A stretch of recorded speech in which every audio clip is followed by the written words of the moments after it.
Hi, my name's Lee.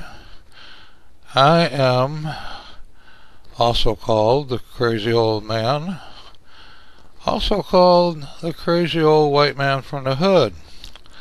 I wrote a book called The Crazy Old White Man from the Hood, and it's about my experiences, some as a kid, some with two marriages, but most from the Detroit Hood. I have radio shows on Blog Talk Radio, and I would, but today I'm going to say, first of all, wish you a Happy New Year. I hope you have a Happy New Year. I know I will.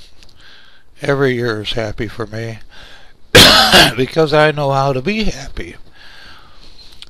The way you're happy can be happy is if you don't worry about anything. Don't sweat the small stuff, to hell with the big stuff. Or as my father said, if you can't do anything about it, don't worry about it. Since I followed that philosophy, I haven't had a bad day. And I've had 2 strokes, 4 heart attacks. Well, I actually had 3 strokes, 4 heart attacks, and I've had 2 car accidents that the cops say I should have died in. But I figure that God was killing me off, and then at the last minute he said, whoops, wrong guy. Or either that, or he said, oh well, what the hell, let him live. So I've learned to deal with pain and not to worry about death. I was in pain for 5 years and I learned how to ignore it. Never took pain pills for it.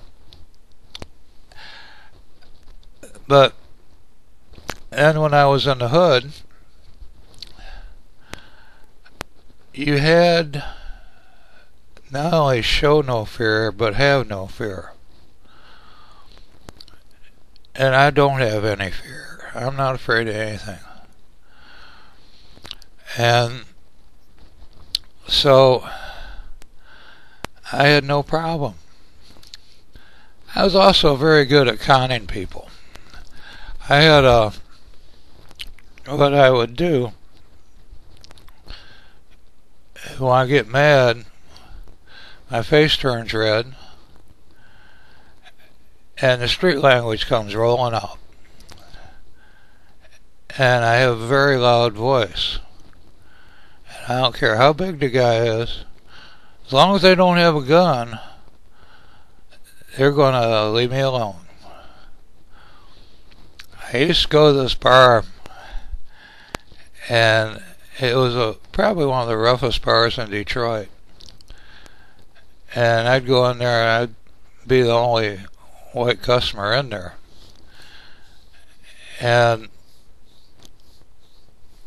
I went in there to find a friend of mine. It was a topless bar.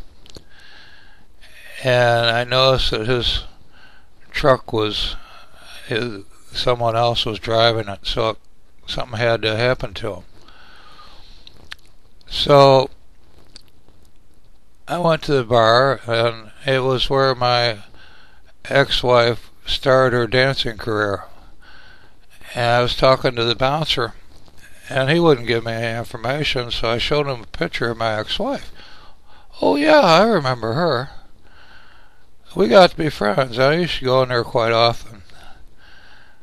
And I'd go in there. The first time I went in, I got dirty looks. But after that, I'd come in there and people would show me respect. Dancers would sit on my lap, kiss me and hug me, and never ask for a tip. Bartender, he would only charge me for every other drink. I'm wondering why. So I went to the bouncer. I said, what is it? Just about all the bars I go into, I'm the only white person there, and I never have a problem. I'm accepted by everybody, but this place is different, and should have at least someone say something. He said, well, I'll tell you. I tell everybody when you come in here that you're a hitman.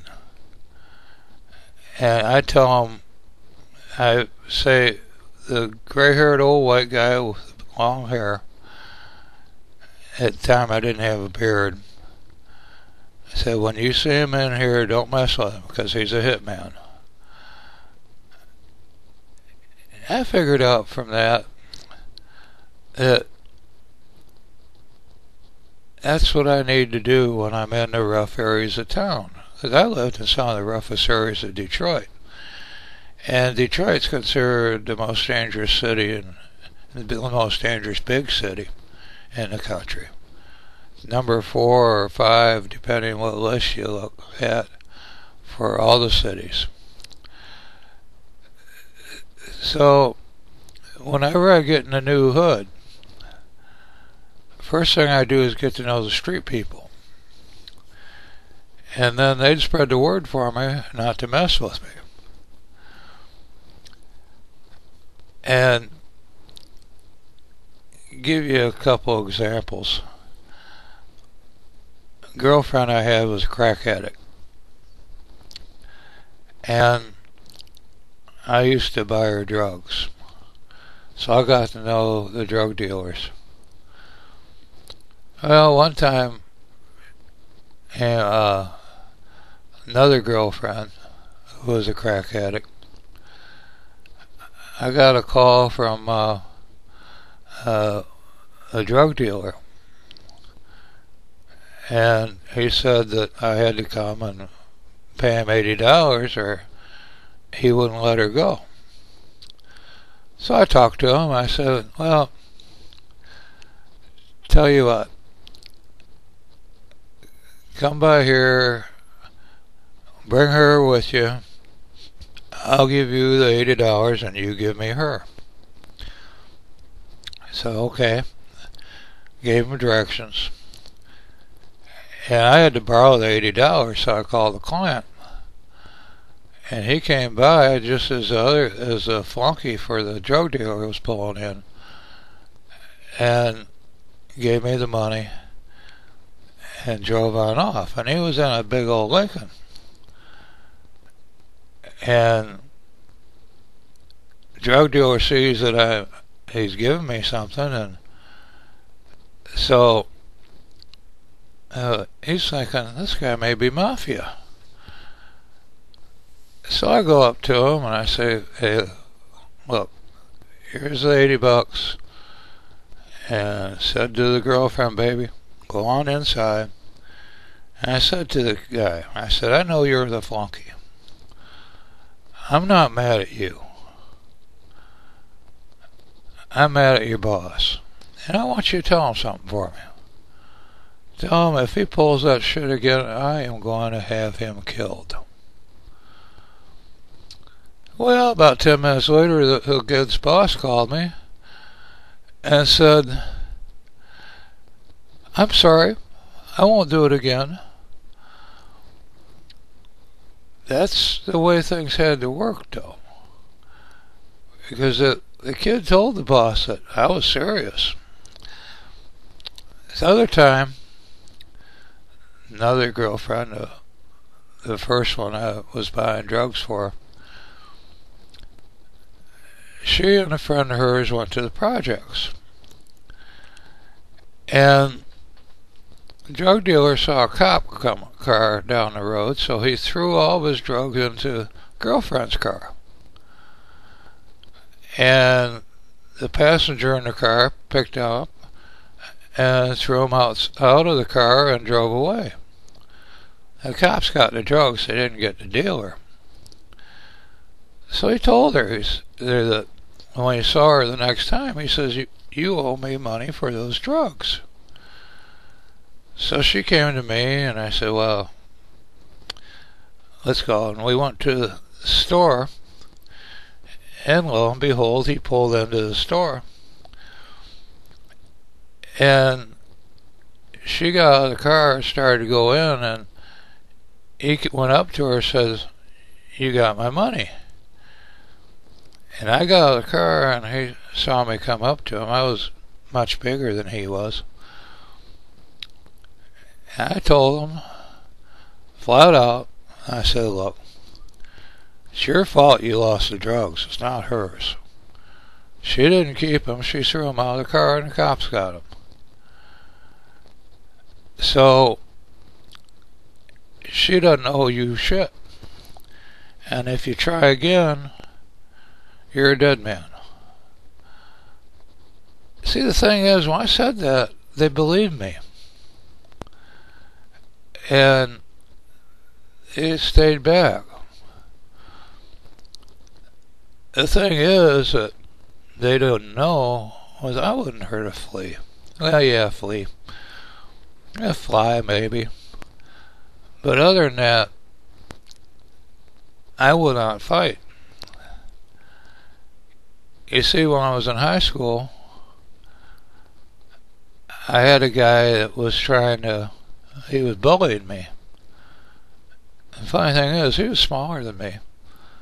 So anyway, he hit me in the back of the head in class. And so when we went out of class, I was behind him. I knocked him across the hall. Because I just finally had enough. He said, "You want to fight?" I said, "What did I hit you for?" So we went to the field behind the school after school, and we fought. I was a wrestler. He was a boxer. And I could take punishment. And so he's beating on me. And got a bloody nose, got blood all over him. And finally I got tired of it. Got behind him, grabbed a hold of him, and put him in a bear hug. He couldn't breathe. And he was getting ready to change colors, so they got me off of him. And it was hard for him too, but we got separated on time, and the kid survived. Didn't have to go to the hospital. But I decided right then, I am never going to get in another fight, because another minute or two he would have been dead. So I swore I would never get in a fight again. Well, in the future, what I'm going to be doing, I'll be telling you stories, I'll be bitching and moaning about things and talking about our fearless leaders. And quite a few things about Israel and what they're doing to us. So I'm going to go now, and I'll be back some other time. And when you watch this, please leave a comment. Tell me if you like it. Thank you.